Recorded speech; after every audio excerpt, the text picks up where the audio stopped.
as a teacher? Well, they're important for a number of reasons. First of all, what is a grant?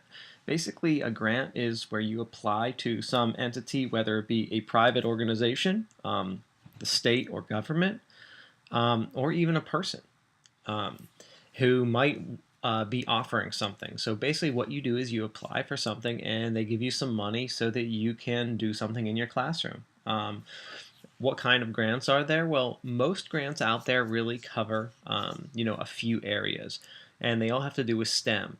Now, not all of you are going to be teaching in STEM, so while there are tons and tons of science grants out there by organizations such as National Institute of Health, National Science Foundation, those aren't going to apply to you if you're, say, an English teacher. So, how do you really get in these grants? And one of the things I recommend, and since this is a technology class, one of the ways for, say, a reading teacher or a writing teacher or a music teacher or an art teacher to get a grant is through writing a grant about technology.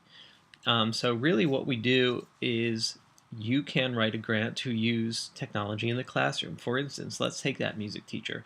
The music teacher might be able to find a really cool grant from a company like Apple doing something with the iPad with music in their classroom. That might allow them to purchase iPads or iPods or Mac computers in their classroom. There are so many different things that you can do with grants. And just some of the things you can do would be maybe to purchase different types of equipment for your classroom, to use different kinds of educational software for your students, like doing some kind of experiment, like using some really cool simulation in the classroom, like when the Nintendo Wii first came out, using in a gym class, like using the Wii to do like various kinds of activities. There are all kinds of different grants out there, and many, many grants deal with technology. It is the one commonality that all educators can apply for, because not all of you are going to be able to apply for mathematics, engineering, or science or um, grants. So basically, what you're going to have to do is all go for technology. So let me talk a little bit about a grant. I'm going to go through a sample grant proposal right here. The first thing you want to do, my first advice when writing a grant in K through 12 education is don't do it alone, unless it's a really small grant. But usually it's going to be in a team. Where do you find out about grants? Finding out about grants is usually the same way you found out about getting a scholarship to college. You need to go and you need to search them out. You need to go online, look at different companies that have equipment that you're looking for. Do they have a grant available? Go through the main government websites like the National Science Foundation, National Institute of Health, and such. See what they have available. Additionally, you might hear some from your principal. Who might just be sending out random emails and get them to you, but usually you need to be proactive and find them yourself. Also, you always want to work on a team, so usually you'll find a team of teachers, and you always, always, always want to make sure that you have your administrators on board with you. So let's take a look at this sample grant proposal. You're not going to write a grant in this course. I do in my EDN 303 that I teach live because it's a lot longer of a course, but the online compressed version, we don't really have time to write a grant.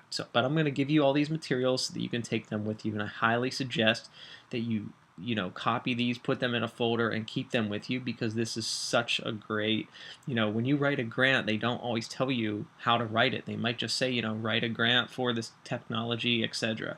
They might not tell you how to do it. So this is like a step-by-step guide of some of the basic components you're probably going to need if they're not specific.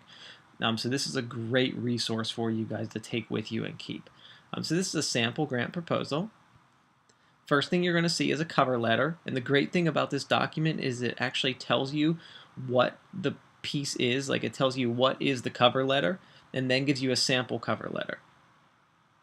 And you guys have this document, so you're going to go through. I'm not going to go through this in detail, but I'm just going to quickly scroll through it. I would like you to open this document up and go through it, though. You're going to see a cover page. Then, just as an example, you're going to see proposal abstract. The first paragraph here in italicized text just tells you what is the proposal abstract, and then they give you a sample. So what is, and then sample. Statement of need, program description. Then here they talk about the technology they're requesting. They give some references on the technology being used. What are the goals and objectives of the grant? What is an actual timeline? And what is the budget? Like how, if you're requesting 10 iPods, you have to go to Apple's site. How much do iPods cost? Do I need a case for each of these iPods? Do I need a special kind of headphones for each of these iPads? Am I putting an app on it? Does the app cost money? Will my teachers need training on this? How much does that training cost? You have to build all of those things in your budget and think about those. How will I evaluate the effectiveness? Who is the staff going to be working on it? And then the appendix. One of the things that is really, really, really important that I should tell you guys about a grant, one of the main reasons why it's really, really important for educators is that, with given the school budget crisis, schools might be letting go of teachers because they might not have money to pay them. So when you write a grant, your school usually gets a portion of that grant money. It's going to be different for every grant and every school you're at. It could be 10%, it could be 70%. So let's say you write a $1 million grant. There's a chance your school might profit $500,000 from that grant. So imagine if you're one of the people who wrote that grant and your school is going to have to fire, 10 out of their 200 teachers. Do you think they're going to fire the teacher who made them $500,000? No. So having a grant is a good way to really secure your job. And that's it.